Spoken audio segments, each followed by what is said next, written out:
حبايبي حلوين، يا رب تكونوا بهنا وخير وصحة وسعادة.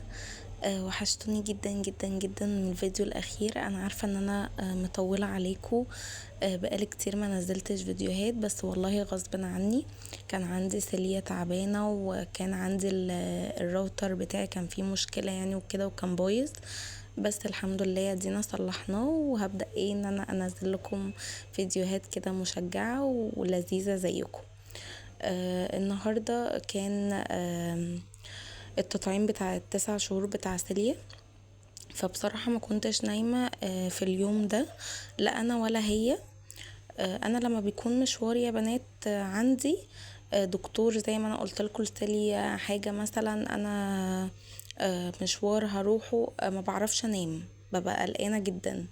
لا تروح عليا نومة، لا الكلام ده كله. بس فكنت قاعدة بقى مستنية الوقت اللي انا هنزل فيه. فكانت على الساعة 9 كده قمت فطرت.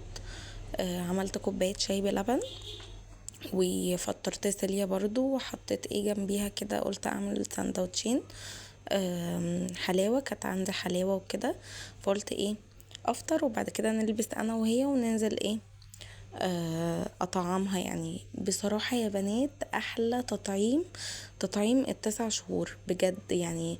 ما بتحسيش بيه خالص، هو نقطتين في البق كده وشكرا على كده. بس ابتديت ان انا البس سيلة، يعني اديتها دش كده وروقت عليها ولبستها وعملت لها التوك بتاعتها، سرحت لها يعني. وبس ابتديت ان انا ايه اطلع برضو اللبس بتاعي. لبست كده شميز.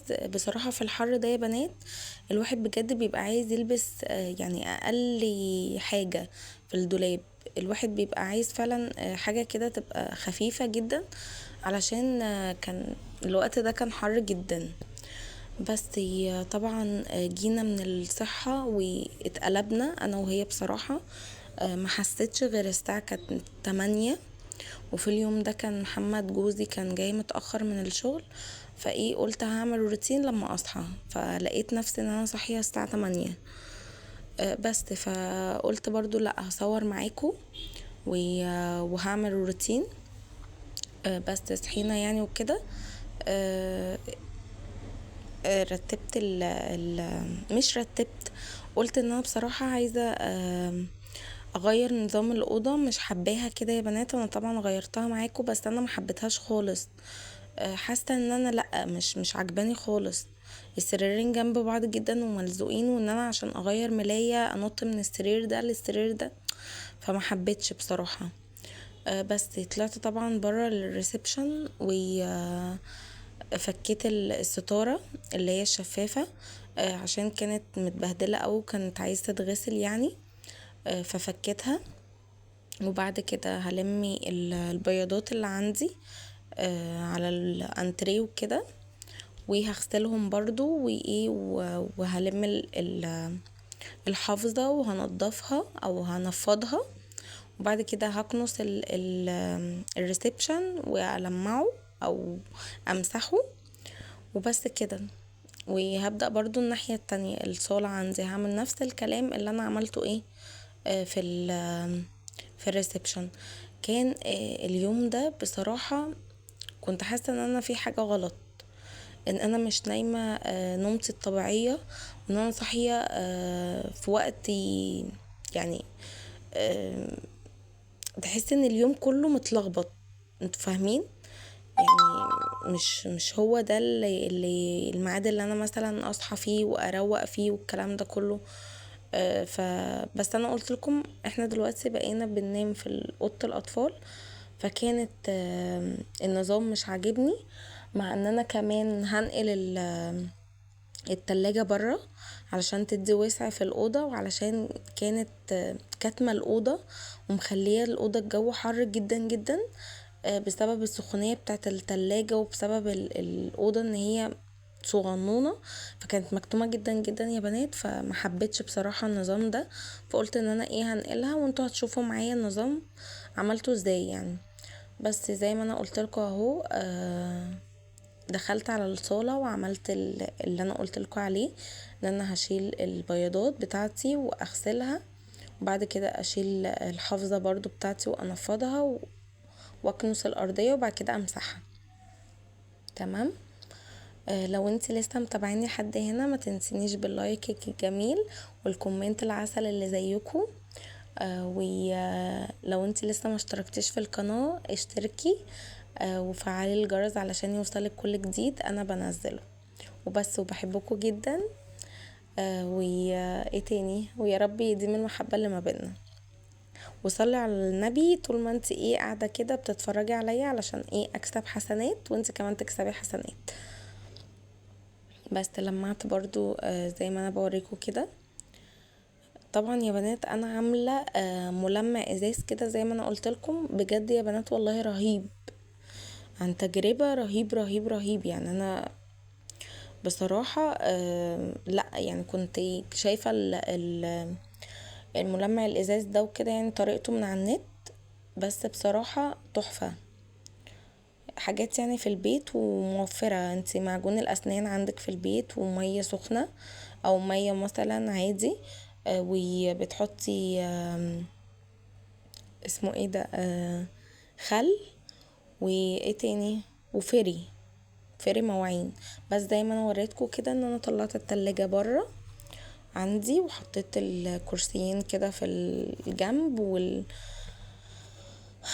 تاني لا اله الا الله، والانتريه يعني بقى قدام مني كده، او الكنبة الصغيرة كده قدام، وهي في الوش، في وش الباب كده على طول. بس برضو دخلت على اوضة الاطفال، حطيت سرير كده من الجنب وسرير في الوش، ووسعت بصراحة يا بنات كتير جدا ورطبت. يعني بقت في الوقت ده لا الجو مش حر قوي كده، لا بقت حلوة وادت وسع ولا بقى شكلها كده مريح للعين. بقيت انا حابة الشكل ده. بس فطلعت طبعا ملايات، حبيت ان انا اشيل الملايات دي واطلع ملايات تانية جديدة، وحطيت الملايات وبرضو هحط عليها الكوفرتات و ايه تاني. بس كده يعني هو ده اللي انا اعمله في الاوضه، ان انا برضو هكنسها وهمسحها كده وبس. هتكون ان انا كده خلصت الاوضه.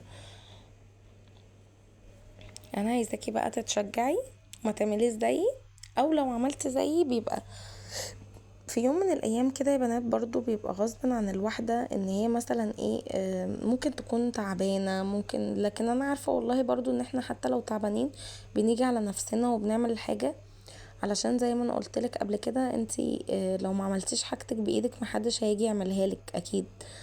بس الواحد بيجي فعلا على نفسه، بس في وقت يعني بيجي للواحدة بيبقى مش قادرة تعمل فعلا اي حاجة. بتبقى تعب بقى، بتبقى مثلا زي ما انا كنت النهاردة يعني تطعيم سيليا وان احنا مش نايمين انا وهي، فغصب عننا ان احنا نمنا مثلا وصحيت متأخر فعملت الروتين ده. بس واللي شجعني اكتر ان جوزي كان في اليوم ده جاي متأخر.